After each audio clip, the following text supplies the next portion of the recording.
as we put the corrective measures in place going forward, our key anchor must be peace and stability, so that that environment can be conducive for everybody to go about their activities. It is easy to take it for granted, but I can tell you there's no peace in Sudan today. They are scattered. 23 million people, or 25, are facing a serious humanitarian crisis and total hunger. 10 million have been displaced.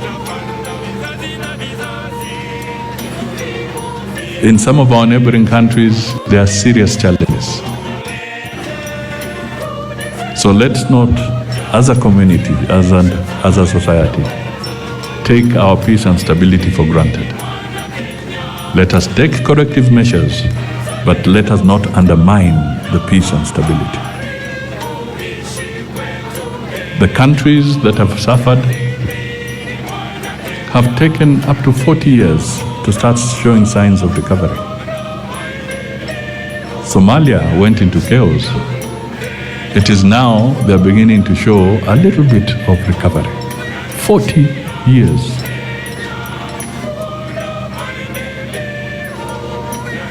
So, if you're a young person today and your country does not recover in 40 years, if you are 18, or if you are 20, and your country is thrown into turmoil for the next 40 years, tell me where you will be. So it is important that we look at it more broadly, and we encourage our young people as we express ourselves that there must be a very clear indication that peace and stability are critical. The Sahel region is in devastation. Some people don't go to school whatsoever. So who are we breeding in those countries when nobody goes to school? What kind of nationals is the continent creating in different parts? So I feel this particular sitting that we do what is right. Those in leadership and in authority is right. Those are in school and whatever do what is right, so that we handle with dignity and integrity the responsibilities we have at every stage in our human life calendar, so that we can be able to move forward in a more positive manner going forward. So I just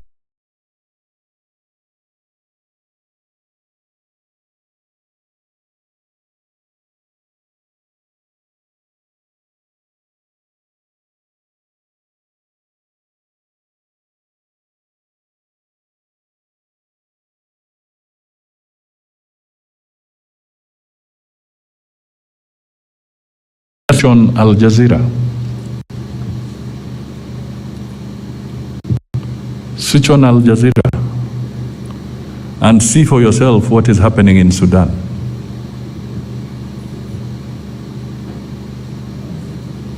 It is very, very disheartening and very sad. We may think it's a game, but just go and switch it on and see for yourself. It is not fashionable to have a crisis of that magnitude in your country. We have a country to protect. Let us work together.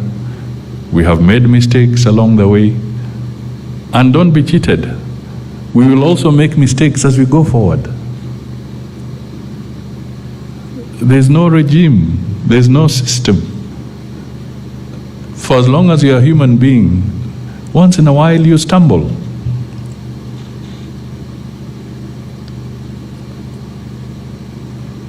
Our forefathers were there. They did what they did. You cannot say they never made mistakes. They did make mistakes, but they held on to the country. We are here today. We shall make our mistakes, all of us. But the country must not go down with our mistakes, because there'll be another generation to come and take over. These are the critical issues that I think we all need to really ponder over and reflect upon. And I can tell you, resuscitating an economy is not a joke. It's not a joke. It's not instant coffee. It takes time. And sometimes it can take a very, very long time. Sit back and imagine what it might take to reconstruct Gaza today.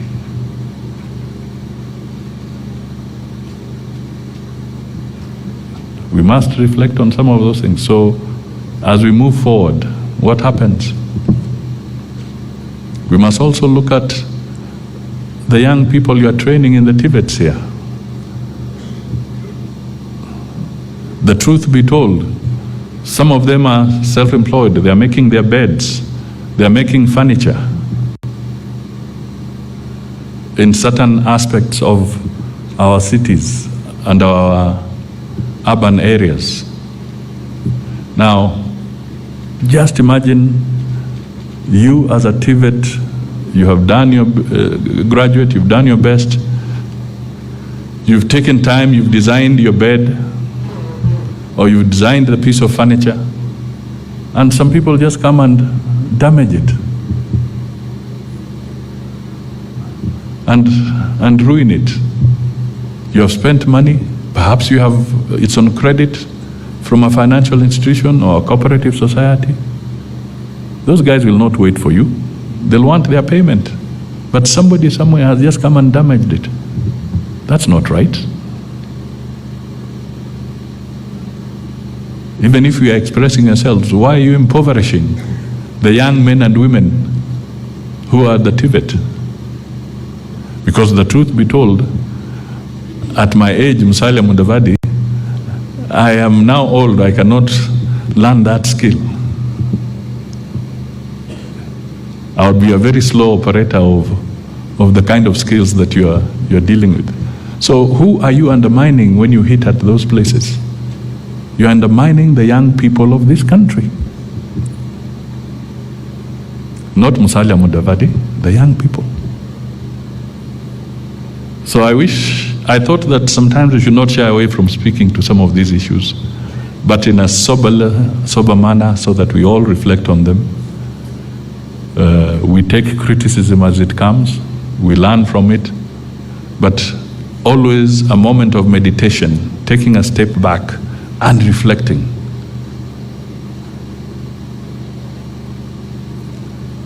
How would you sleep if you know you have destroyed somebody's life savings, another young person's life savings? How do you sleep? Does it feel good?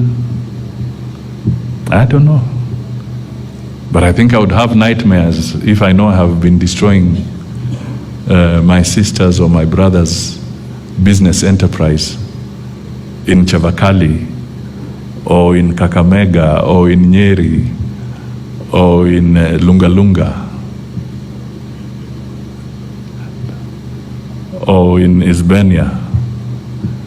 So let's take a moment as a country and reflect on some of these issues. So, ladies and gentlemen, it is now my opportunity to say that by the powers vested in me by the TVET Act, number 29 of 2013, and Executive Order number 1 of 2022, I officially release the March-April 2024 assessment results and declare the TVET SADC strategic plan officially launched.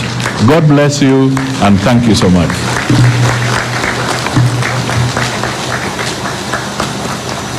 Good. So what do we do next?